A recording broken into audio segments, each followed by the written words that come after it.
معزز سامعین اکرام، میں نے آپ حضرات کے سامنے قرآن مقدس کی ایک آیت پڑھی جس میں رب کائنات نے ارشاد فرمایا، اے ایمان والو شیطان کے نقش قدم پر چلو۔ جو شخص شیطان کے نقش قدم پر چلے گا شیطان اس کو بے حیائی اور برائی کا حکم دے گا۔ آپ دیکھ رہے ہیں ARS اسلامک نیٹ ورک، جہاں ملتی ہے ایمان کو تازگی، دل کو سکون اور علم کو نئی روشنی۔ اسلامی پروگرام کی ریکارڈنگ یا لائیو کے لیے آج ہی بک کریں۔ نمبر اسکرین پر موجود ہے۔ ماشاءاللہ، اب میں اس کے بعد حنا بنت مولانا مقبول حسن بصرہ درجہ عالیہ ثانیہ کو دعوت دیتی ہوں وہ آئے اور تقریر پیش کریں، جس کے تقریر کا عنوان ہے آج کا بگڑا ہوا معاشرہ۔ السلام علیکم ورحمۃ اللہ وبرکاتہ۔ نحمدہ ونصلی علی رسولہ الکریم، اما بعد، اعوذ باللہ من الشیطان الرجیم، بسم اللہ الرحمن الرحیم۔ یا ایہا الذین آمنوا لا تتبعوا خطوات الشیطان ومن یتبع خطوات الشیطان فإنہ یأمر بالفحشاء والمنکر۔ معزز سامعین اکرام، میں نے آپ حضرات کے سامنے قرآن مقدس کی ایک آیت پڑھی جس میں رب کائنات نے ارشاد فرمایا، اے ایمان والو شیطان کے نقش قدم پر چلو۔ جو شخص شیطان کے نقش قدم پر چلے گا شیطان اس کو بے حیائی اور برائی کا حکم دے گا۔ ملت اسلامیہ کے نوجوانوں، آج کی اس محفل میں اور آج کی اس مبارک اجلاس میں میری تقریر کا موضوع ہے آج کا بگڑا ہوا معاشرہ اور ہماری ذمہ داریاں۔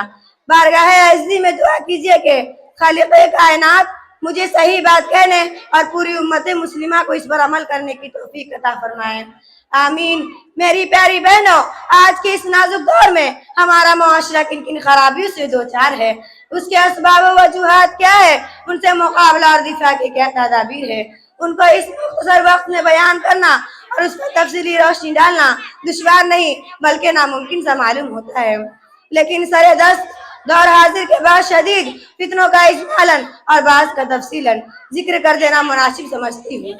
میری پیاری بہنوں، وہ اسباب تھے جنہوں نے معاشرے کی بنیاد کو ہلا کر رکھ دیا ہے، دامن عفت کے تار تار کر دیا ہے، جن میں سفلی عمل کرانا، غیر مشروع طور پر گنڈے تعویذ کرنا، غیر شرعی کاموں کے لیے منت ماننا، ماں باپ کی نافرمانی کرنا، مردوں کا ٹخنوں سے نیچے پائجامہ پہننا، لغوی تفریحات میں وقت ضائع کرنا، ریڈیو ٹیلی ویژن پر فواہشات حیاسوز مضامون کا نشر ہونا، ان کا دیکھنا اور سننا۔ حضرات، محترم حضرات، یہ بھیانک بیماریاں ہیں جن کا تذکرہ اجمالی طور پر میں نے آپ کے سامنے رکھا۔ طول میں نہ جاتے ہوئے بس شدید فتنوں کی وضاحت کر دینا چاہتی ہوں۔ مناسب معلوم ہوتا ہے کہ اولاً اس فتنہ کا تذکرہ کیا جائے جس نے شرم و حیا کا جنازہ نکال کر مکاری و عیاری کو عام کر دیا، جسے لوگ سینما سے یاد کرتے ہیں۔ حضرات، ایک دور وہ تھا کہ گانا بجانا، ناچنا اور منہ کھول کر غیروں کے سامنے بیٹھنا معیوب شمار ہوتا تھا۔ مجھے بڑے درجہ کے لوگ درکنار کم درجہ کے لوگ بھی اس کو بے حیائی اور برا فعل یقین کرتے تھے۔ کیا کسی کی شرم و غیرت اس بات کی اجازت دے سکتی تھی کہ اس کی بہو بیٹی غیروں کے سامنے ناچے اور گائے؟ کیا یہ ممکن تھا کہ ناچ گانوں کی محفل میں اپنی عورتوں کو غیر مردوں کے سامنے بے پردہ بیٹھا دیا جائے؟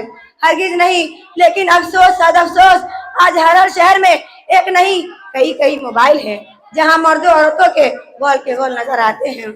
اس کے بعد شریف خود ایکٹروں کے فرائض انجام دے دی ہے، گندے اور فحش قصوں کی اداکاری میں اجنبی مردوں کے سامنے نہایت بے باکی سے حصہ لیتی ہے۔ شرم و حیا ان پر ہوتی ہے مگر ان کے سامنے مردوں عورتوں کے گروہ بیٹھے ہوئے ہوتے ہیں کہ برباد گلستہ کرنے کو بس ایک ہی الو کافی تھا، برباد گلستہ کرنے کو بس ایک ہی الو کافی تھا، ہر شاخ پہ الو بیٹھا ہے انجام گلستہ کیا ہوگا، وما علینا الا البلاغ۔ محفل کتنی پیاری ہے، ابر کرم بھی جاری ہے، آج ہمارے حمیرہ میں پھر سے ختم بخاری ہے،